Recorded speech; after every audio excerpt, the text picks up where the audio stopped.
Good afternoon. I just wanted to take a few minutes and discuss some ways to talk about books with your child at home. So today we're just going to take about 3 minutes is my goal to discuss how to talk about fiction text. So as a review, fiction text is, I would say fiction fake, so it's a story, and typically for literature for younger students, it always has a problem and a solution, and characters and a setting. And don't forget that a setting is a time and a place, because students often forget the time to talk about that. So just as a little bit of an idea, I wanted to review that. Those are typically things we expect students to retell to us in school is character, setting, problem, solution. So when you're talking about books, always make it a conversation, make it authentic. So what did you as the reader or as listening to your child read that book? What did you kind of observe and love about the book? So when you get to an end of the book, you could say, wow, my favorite character was, and talk about why you liked that character. And then you can ask your child, who was your favorite character? Or what part of the setting did you like best? So, for example, in this text, Fish is Fish, obviously part of the setting is the pond. So you might say, I really loved how this part looked when fish is swimming by, and maybe describe that. So you're modeling those thinking. In school, we call that a think aloud. So you're thinking for your child, and you're kind of letting them know how you interact with the text as the reader so that they can get a good idea of that. Character, setting, problem, solution, those are always great ones to build into a discussion. And for problem, you can talk about how, your child might solve a problem if that happened to them in real life. For solution, was that the best way to, solve the problem? Do you think the character was very resourceful? So those are basics, and that's basic retelling of fiction text, is getting all those key details down, and we really like them to be in order. But again, don't drill your student on, do you remember the character? Do you remember the problem? Do you remember the solution? Really just make it a conversation. But there's also three inferential things that you might want to discuss with your child that many children find a little bit difficult at first when they're learning how to talk about fiction text. So the first one is that you want to talk about the moral of the story. This is very huge. This is a thread all the way through the Common Core standards, all the way up through high school even. So in the early grades, we call it the lesson, and then we call it the moral, and then we call it the theme as it starts to develop deeper and deeper.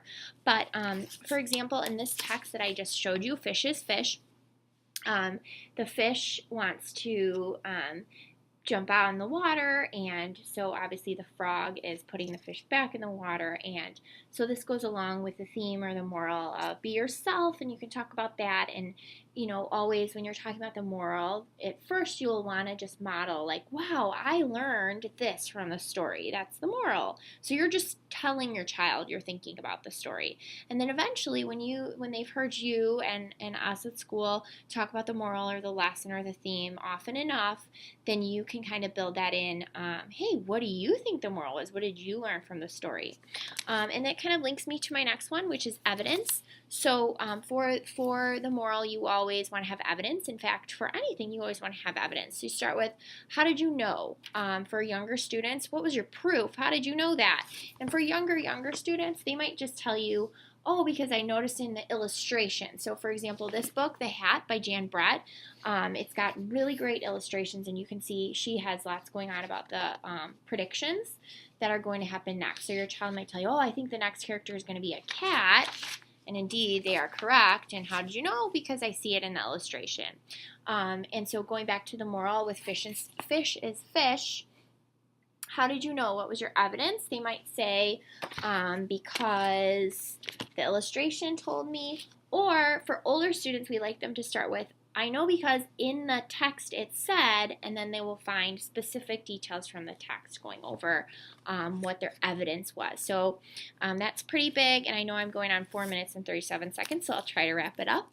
The last thing I do want to say is that students often struggle with identifying character traits. So this is a basic book, David Goes to School by David Shannon. It is very well loved. You can see that it's kind of been ripped up a little bit, but that's a sign of a well-loved book. And David, as many of you know, is a very naughty boy. He, in this book, is just not really following the rules of school. But then here, he's done a good job and his teacher's giving him a star and he's happy. And so,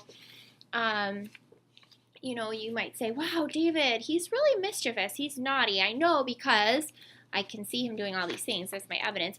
But I also think that he wants to please his teacher. He wants to make his teacher happy, and he really tries to do his best. And I know that because of this page. So, again, the 3 inferential questions conversations. We want to make it a conversation. You might want to have about any book is character traits. So, is a character curious? Are they, in this case, as David, are they mischievous? Is the character really excited? Is the character responsible? Those sort of things. Intelligent, funny. Okay, so character traits, moral of the story or lesson or theme.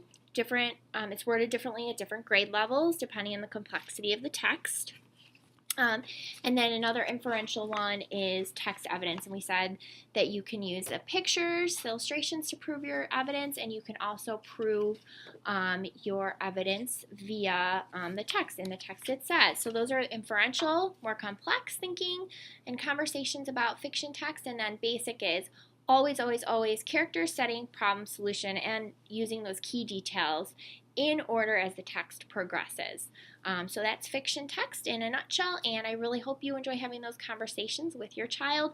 Remember, there's no substitute for your lap and your place of home reading a book. So, I know we like to have a quick fix with like an iPad app or this or that, but really the best way to have these conversations is to have them authentically by sharing a book and talking about them. So have a wonderful day.